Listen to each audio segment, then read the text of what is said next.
15살의 초여름이었다. 꽉 찬 달이 검고 뭉클뭉클한 구름장 속으로 멈칫 몸을 감췄다가 드러내길 반복하던 일요일 밤이었다. 아무리 닦아도 어둑한 데가 남는 은숟가락 같은 그 보름달을 올려다보며 나는 어두운 보도를 걷고 있었다. 한순간 신비하고 불안한 암호 같은 달무리가 보랏빛 동그라미를 그으며 구름 위로 번졌다. 수요일이 집에서 419 탑 내거리까지는 버스로 고작 세 정거장 거리였지만 워낙 천천히 걸었기 때문에 시간이 퍽 늦어버렸다. 모퉁이 서점에 이르렀을 땐 그 옆 전파사에 진열된 여러 대의 텔레비전에서 동시에 9시 뉴스가 시작되고 있었다. 서점에 들어서자 꾸깃꾸깃한 회색 셔츠에 널쩍한 멜빵을 한 중년의 주인 남자가 문 닫을 준비를 하고 있었다. 5분만 시간을 달라고 양해를 구한 뒤 나는 바쁘게 서가를 오가며 책을 고르기 시작했다. 그때 집어든 책들 중 하나가 바로 이 책, 불교에 관한 보르헤스의 대중강연을 번역한 문고판 서적이었다. 그때의 나에게 불교의 인상이란 보름쯤 전 어머니와 누이 동생과 함께 갔던 연등회 날의 기억이 전부였다. 그때까지의 짧은 인생을 통틀어 시각적으로 가장 아름다웠다고 할 수 있을 광경을 그 하루의 낮과 밤에 모두 경험했다. 수십 장의 얇은 홍보랏빛 한지 조각들을 일일이 주름지게 말아 꽃잎을 만들어 붙인 연등들이 햇빛을 받으며 대웅전 앞마당에서 흔들리고 있었다. 그날만 특별히 절에서 준다는 심심한 국수를 공양간 앞의 느티나무 그늘에서 먹은 뒤 어두워지기를 기다렸는데 마침내 등들이 밝혀지자 나는 넋을 빼앗기고 말았다. 따스한 촛불의 빛이 안쪽에서 고요히 새어나오는 먹색 어둠 속에서 겹겹이 흔들리는 수백 송이의 붉고 흰 지등들.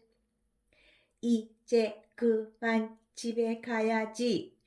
어머니가 퇴근했지만 나는 걸음을 뗄 수 없었다.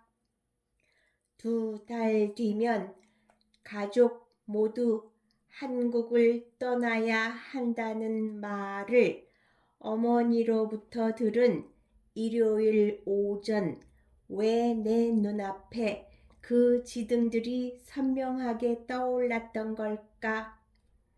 그 빛들이 준 충격이 종교적인 경외감과는 약간 다른 것임을 어렴풋이 짐작하고 있었으면서도 어머니가 넉넉히 쥐어준 돈으로 기초 독일어 교본과 회화 테이프를 사러 간 그 밤, 나는 문고판 수타니파타와 법구경, 현암사에서 나온 연화무늬 표지의 화엄경 강의와 열반경 강의를 욕심껏 골랐다. 그 책들을 지구 반대편에 독일까지 운반함으로써 가족들과 나의 운명이 안전해질 것 같은 막연하고 미신적인 희망 같은 걸 품고 있었던 것 같다. 보르헤스의 이 얇은 책이 그 목록에 끼어든 것은 서양 사람이 쓴 책이니만큼 아마 기초적인 입문서가 되어줄 거라는 실질적인 기대 때문이었다. 반쯤 눈을 감은 무언가를 기도하거나 후회하는 듯 두 손을 가슴 앞에 모은 그의 사진이 초록색 표지 상단에 흑백으로 인쇄되어 있는 것을 그때에는 특별히 눈여겨 들여다보지 않았다. 독일에서 보낸 17년 동안 나는 그 책들을 천천히 반복해서 읽었다. 어떤 밤에는 그저 한글의 생김새를 들여다보고 있고 싶어서 책장을 넘기지 않은 채 오랜 시간을 보내기도 했다. 어떤 책을 펼치든 그 초여름밤 수유리의 서늘한 공기가 팔뚝 위로 느껴졌다. 어둑한 은숟가락 같던 달과 신비하고도 불안한 암시 같던 보랏빛 달머리를 잊지 않은 것은 그 책들 덕분이었다. 그렇게 해서 내가 가장 좋아하게 된 책은 현암사에서 나온 화엄경 강의였다. 그토록 찬란한 이미지들로 이루어진 사유의 체계를 그 후 어느 책에서도 다시 경험하지 못했다. 반면 보르헤스의 이 책은 짐작대로 쉽고 개괄적인 내용이어서 비교적 빨리 훑어보고는 책장에 꽂아두고만 있었다. 시간이 흐른 뒤 대학에 들어가 그의 소설들과 평전을 독일어로 읽고서야 새삼스러운 마음으로 다시 펼쳐 읽었던 기억이 난다. 오늘 아침 이 얇은 초록색 책이 다시 생각나 창고의 트렁크에서 꺼내왔다. 한 장 한 장 넘겨가다가 거친 필체의 메모를 발견했다. 세상은 환이고 산다는 것은 꿈꾸는 것입니다. 라고 보르헤스가 구술한 문장 바로 아래였다. 그 꿈이 어떻게 이토록 생생한가? 피가 흐르고 뜨거운 눈물이 솟는가? 이어서 독일어로 생명이라고 흘려 썼다가 굵게 가로로 선을 그어 지운 흔적이 보였다. 분명히 내 필체인데 언제 그것을 적어 넣었는지 전혀 기억나지 않았다. 독일에서 학생들이 노트 필기할 때 사용하는 짙은 청색 잉크 글씨라는 것만 알아볼 수 있었다.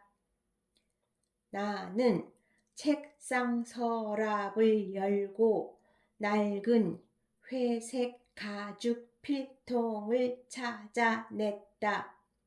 기억대로 만년필이 그 안에 있었다.